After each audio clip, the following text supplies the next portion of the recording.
ಇತಿಹಾಸದಿಂದ ಏನು ಮಾಡ್ಕೊಂಡ್ಬಂದಿದ್ದೀರಾ? 106 ವರ್ಷದ ಇತಿಹಾಸ ಅಂತಂದರೆ ಈ ಇದರಲ್ಲಿ ಕೊಡಗಿನಿಂದ ಬಂದರು ಅನ್ನೋ ಒಂದು ಪದ್ಧತಿ ಇದೆ. ಅಲ್ಲಿ ಬ್ರಿಟಿಷ್ ಕಾಲದಲ್ಲಿ ಬಂದಿರುವಂಥ ಪದ್ಧತಿ ಇದೆ. ಈ ದೇವರು ಮುದಿಯಮ್ಮ ಬರೋವರೆಗೂ ನಮ್ಮೂರು ಜಾತ್ರೆ ನಡೆಯಲ್ಲ. ಮುದಿಯಮ್ಮ ಹಿರಿಯವರು, ಎರಡನೇರು ದೇವಿರಮ್ಮ, ಬಾಗಲ ಚಿಕ್ಕಮ್ಮ, ವೀರಭದ್ರ ಸ್ವಾಮಿ, ದೊಡ್ಡಯ್ಯ ಅಂತ ಇರತಕ್ಕಂಥ ಜಾತ್ರೆಗೆ ಈ ಹೊಲ್ಲಳ್ಳಿ ದೇವರು ಬಂದಾಗಲೇ ಜಾತ್ರೆ ನಡೆಯೋದು. ಎಲ್ಲ ಸಾಂಪ್ರದಾಯಿಕವಾಗಿ ಹೊಲ್ಲಳ್ಳಿ ಗ್ರಾಮಸ್ಥರು ಸಹ ಎಲ್ಲರೂ ಒಂದನ್ನಾಗಿ ನಡೆಸ್ತಾ ಇದ್ದಾರೆ. ನಾವು ಸಹ ಈ ದೇವಸ್ಥಾನಕ್ಕೆ ಕಣತೂರು ಗ್ರಾಮಸ್ಥರು ಕೈಲಾದಂಥ ಸಹಾಯವನ್ನು ಮಾಡ್ತಾ ಇದ್ದೀವಿ ಮತ್ತು ಸಹ ಮುಂದಿನ ದಿನಗಳಲ್ಲಿ ನಾವು ಮಾಡ್ತೀವಿ. ಈ ದೇವಿರಮ್ಮ ಟ್ರಸ್ಟ್ ಯುವಕರು ನಾವೆಲ್ಲ ವಯಸ್ಸಾದವರು ಹಿರಿಕರು ಇದ್ದರೂ ಕೂಡ ನಮ್ಮ ಸಲಹೆ ತಗೊಂಡು ಎಲ್ಲವನ್ನು ನಡೆಸ್ಕೊಡ್ತಾ ಇದ್ದಾರೆ. ಹೊಲ್ಲಳ್ಳಿ ಗ್ರಾಮಸ್ಥರು ಮತ್ತು ಯಾವ ಪೂಜೆ ಮಾಡ್ತಾರೆ ಇವರಿಗೆಲ್ಲರೂ ನಾನು ಕ್ಷಮೆ ಕೇಳ್ತಾ ಇರೋದು, ದಯಮಾಡಿ ನಿಮ್ಮಿಂದಲೇ ಜಾತ್ರೆ ಆಗುತ್ತೆ ಅಂದಾಗ ನೀವು ಸಹ ಸೋತು ನಮ್ಮಿಂದ ಜಾತ್ರೆ ಅಲ್ಲಿ ಸಾವಿರಾರು ಜನ ಕಾಯ್ತಾ ಇದ್ದಾರೆ ಅಂದಾಗ ನೀವು ಸಹ ಉತ್ಸುಕರಾಗಿ ಬರಬೇಕು ಅಂಥೇಳಿ ಈ ಮೂಲಕ ದೇವರಮ್ಮನ ಟ್ರಸ್ಟ್ ಅಧ್ಯಕ್ಷರಾಗಿ ನಾನು ಇಡೀ ಹೊಲ್ಲಳ್ಳಿಯಲ್ಲಿ ಕ್ಷಮೆಯನ್ನು ಕೇಳ್ತಾ ಇದ್ದೀನಿ ಅಂತೇಳಿ ಮಾಡ್ತೀನಿ. ಅಲ್ಲ, ನನ್ನೊಂದು ಪ್ರಶ್ನೆ ಇದೆ. ಈಗ ದೇವ್ರಿಗೆ ಬರುತ್ತಲ್ಲ, ಈಗ ನಡ್ಕೊಂಡೇ ಬರ್ಬೇಕಿಲ್ಲ ಅಂದ್ರೆ ಯಾವ್ದಾದ್ರು ಗಾಡಿ? ಮುದಿಯಮ್ಮನಿಗೆ ಉಪವಾಸ ಇರ್ತಾರೆ ಅವರು ಒಂದೇ ಸಂಪ್ರದಾಯ ನೋಡಿ. ಅಲ್ಲಿ ಸಂಪ್ರದಾಯ ಒಂದು 4-5 ಜನ ಅಣ್ತಂದಿರಿದ್ರೆ ಅವರೇ ಮಾತ್ರ ಹೊರಬೇಕು ಅಂತ ಇರ್ತದೆ. ಅವರು ನಡಿಗೆ ಮೇಲೆ ಬರಬೇಕು.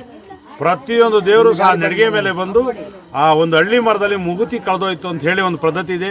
ಆ ಮುಗುತಿಯನ್ನು ಹುಡುಕ್ತಾ ಇರ್ತದೆ ಅನ್ನೋ ಒಂದು ಪದ್ಧತಿ ಇದೆ. ಅಲ್ಲಿಂದ ಒಂದು ಹಳ್ಳಿ ಮರದಲ್ಲಿ ಇದ್ದಾಗ ನಾವು ಪಂಚ ಸಮೇತ ಬಂದು ಆ ಮುದಿಯಮ್ಮಗೆ ಒಂದು ಹೊತ್ತಿರ್ತಕ್ಕಂಥವ್ರಿಗೆ ಒಂದು ಹಾರವನ್ನು ಹಾಕಿ ಪಂಜಿನಿಂದ ಕರ್ಕೋಗಿ ಮತ್ತೆ ಅಲ್ಲ ಗಂಗಸ್ಥಾನಕ್ಕೆ ಹೋಗಿ ಗಂಗಸ್ಥಾನದಿಂದ ಬಂದು ದೇವ್ರ ಕುಡಿ ಅಂತ ಕಟ್ಟೆ ಇವ್ರಿಗೂ ಅಂತ ಮಾಡಿದಂಥ ಕಟ್ಟೆ ಇದೆ. ಆ ಕಟ್ಟೆ ಮೇಲೆ ಇವರು ಮುಗುತಿ ನೀವು ಹುಡುಕೊಡ್ತೀರಾ?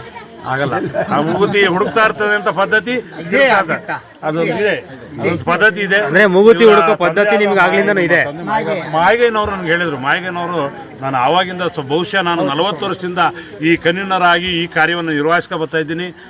ಈ ಸುಪ್ರೀತ್ ಅವರು, ರೂಪ್ಕುಮಾರ್ ಇರ್ಬೋದು, ಇವರೆಲ್ಲ ನಮ್ಮ ಹುಡುಗರೆಲ್ಲ ಮಾಡ್ತಾರೆ. ಮುಗುತಿ ಸಿಗಲ್ವಾ? ಮುಗುತಿ ಸಿಗೋರು ಹುಡುಕ್ತಾ ಇರ್ತದಂತೆ.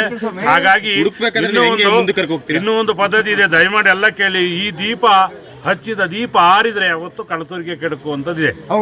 ಎಷ್ಟೋ ಸರಿ ಈ ದೀಪ ಮುದಿಯಮ್ಮನವರ ದೀಪ ಹಚ್ಚಿದಾಗ ನಾನೊಂದು ಸಿಂಪಲ್ ಹೇಳ್ತೀನಿ, ಅಲ್ಲಿ ಸಿಡಿಕಂಬ ಮುರಿದು ಒಬ್ಬನಿಗೆ ಕಾಲು ಇದಾಗಿ ಎಲ್ಲ ಇದಾಯ್ತು. ಅಂದ್ರೆ ಯಾವ ಬಹುಶಃ ನಾನೊಂದು 20 ವರ್ಷದ ಹಿಂದೆ ಇರ್ಬೋದು. ಅವರು ಇದ್ದಾರೆ, ಅವ್ರ ಕಾಲಿಗೆ ಬಿದ್ದು ಅವ್ರಿಗೆಲ್ಲ ಕಾಯಿಲೆ ಎಲ್ಲ ಹುಷಾರು ಮಾಡೋದು. ಹಾಗಾಗಿ ಅವ್ರು ದೀಪ ಆರಿದಾಗ ಈಗಲೂ ಸಹ ಹೇಳ್ತಾ ಇದ್ದೀನಿ, ಆ ದೀಪ ಆರಿದ್ರೆ ಏನಾರು ಒಂದು ವರ್ಷ ದೀಪ ಹಚ್ತೀರಾ, ಆ ದೀಪ ಅಲ್ಲಿರು ಹಂಗೆ ಇರ್ಬೇಕು. ಆರಿದ್ರೆ ಏನಾರು ಒಂದು ಕೆಡಕು ಅನ್ನೋ ಪದ್ಧತಿ ಈ ಮಾಯಿಗವನು ಇನ್ನು ಕೆಲವರೆಲ್ಲ ಯಾವತ್ತು ಆಮೇಲೆ ಅಲ್ಲ, ಯಾವತ್ತು ಯಾವುದೇ ಸಂದರ್ಭದಲ್ಲಿ ಇತಿಹಾಸದಲ್ಲಿ ನೀವು ಇವತ್ತಿನ ತನಕ ಜಾತ್ರೆ ಮಾಡ್ಕೊಂಡ್ ಬಂದಿದ್ದೀರಾ? ಇವತ್ತಿನ ತನಕ ಯಾವತ್ತು ದೀಪ ಆರಿಲ್ವಾ? ಆರಿದೆ. ದೇವು ಸಿಡಿಕಮ್ಮ ಮುರಿದಾಗ ಆರಿತ್ತು. ಆರಿದ ದಿವಸ ಸಿಡಿಕಮ್ಮ ಕೆಂಡಾಯುವಾಗ ಒಬ್ರು ಬಿದ್ರು. ಆಮೇಲೆ ನಮ್ಮೂರ ರವಿಯವ್ರ ಮನೇಲಿ ಒಬ್ರು ಸತ್ತೋದ್ರು. ಅಂದ್ರೆ ಯಾವತ್ತಾದ್ರೂ ಒಂದು ಸಮಸ್ಯೆ ಆಗುತ್ತೆ ಅಂತ ಗೊತ್ತಾದಾಗ ಮಾತ್ರ ಈ ದೀಪ ಆರುತ್ತೆ ಅಂತ ನೀವ್ ಹೇಳ್ತಿದ್ದೀರಾ? ಅದು ಕುರು ಅಂತ. ಕುರು ಇವತ್ತೇನಾರು ಆಗ್ತದೆ. ಕುರು ಅಂತಂದ್ರೆ ಹಳ್ಳಿ ಜನರು ನಾವೆಲ್ಲ ದೇವ್ರ ನಂಬಿ ಬದುಕೋದ್ರಿಂದ ಈ ದೀಪ ಆರೋಯ್ತೆ, ಹೊಲ್ಲಳ್ಳಿ ದೀಪ ಆರೋದಿರೋ ಏನಾದ್ರು ಒಂದು ಕುರು ಅನ್ನೋದಿದೆ. ಆ ಕುರುವಿಗೆ ತಕ್ಕಂತೆ ನಡೆದ್ರ ಸಂಗತಿಗಳು ಇದೆ. ಪದ್ಧತಿ ಹೊಳೆಗೆ ಹೋದಾಗ ಇವರು ಹೆಚ್ಚಿನ ಕೈಗೆ ಬರ್ತದೆ ಅಂತ ನೀವು ಹೇಳೋದು ನಿಜವಾದ. ಇವರು ಹೊಳೆಗೆ ನೀರು ಬಿಟ್ರೆ ಮತ್ತೆ ಅದು ಕೈಗೆ ಬರ್ತಂತೆ ಮುದಿಯಮ್ಮ ಅಂತ ಪದ್ಧತಿ ಎಲ್ಲ ನಾನು ಕೇಳ್ಕೊಂಡು ಇವ್ರು ಪೂರ್ಣ ಇದೆಲ್ಲ ನಾವು ತಿಳ್ಕೊಂಡಿದ್ದೀವಿ. ಹಾಗಾಗಿ ತುಂಬ ಇವರೆಲ್ಲ ಒಳ್ಳೆ ಕಾರ್ಯಕ್ರಮ ಮಾಡಿಕೊಡ್ತಾರೆ. ನಾವು ಸಹ ಕಷ್ಟದಲ್ಲಿ ದೇವಸ್ಥಾನ ಮಾಡಿದ್ದಾರೆ, ಅದಕ್ಕೂ ನಮ್ಮ ಕೈಲಾದಂಥ ಸಹಾಯ ಮಾಡಿದ್ದೀವಿ.